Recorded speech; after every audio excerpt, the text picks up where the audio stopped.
অনেক হয়েছে, তোমার মাও কিন্তু কোনো অংশে কম নয়। অসভ্য মহিলা একটা।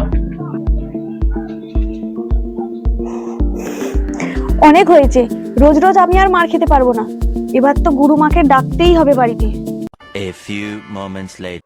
Cream cream ice cream Soha. বল মা, ডাকলি কেন? গুরুমা, আপনাকে ডেকেছি কারণ আমার স্বামী না আমাকে দিন রাত মারে। আমি না আর সহ্য করতে পারছি না, তাই আপনাকে ডেকেছি। আপনি এমন কিছু একটা তাবিজ দিন, আমার স্বামী যেন আমাকে আর না মারে। আচ্ছা, প্রত্যেক মহিলার একটাই সমস্যা। মা, এই নে তাবিজ। যখনই তোর স্বামী বাড়িতে আসবে তখনই ওটা দাঁতে চিপে রাখবি, দেখবি তোকে আর তোর স্বামী মারবে না।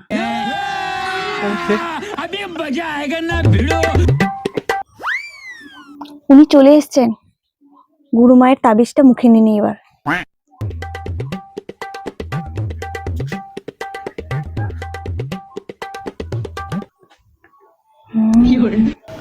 মিঠাই, এক কাপ চা দিয়ে যাও তো।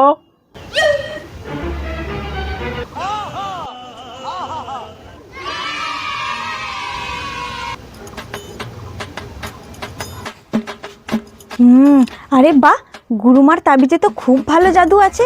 না হলে তো এ চা খাওয়ার সময় আমাকে নিশ্চয়ই মারতো, এখন তো আর মারছে না।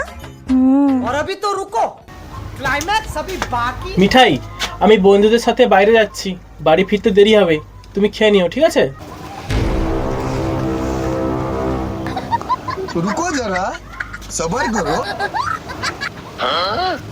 আরে আজকেও তো তাবিজটা চমৎকার করলো, আজকেও তো মারলো না। বাহ বাহ বাহ, গুরুমাকে ধন্যবাদ জানাতেই হবে।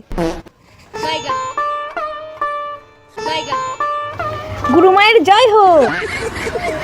গুরুমা, তুমি জানো যখন থেকে তুমি এই তাবিজটা আমাকে দিয়েছো, আমার স্বামী আমাকে আর মারে না। আসলে আছে কি তাবিজের মধ্যে? মা, কামাল এই তাবিজের নয়, তোর মুখের কথার। যতক্ষণ তোর মুখ বন্ধ থাকবে তোর স্বামী তোকে মারবে না। कैसे कैसे लोग रहते हैं।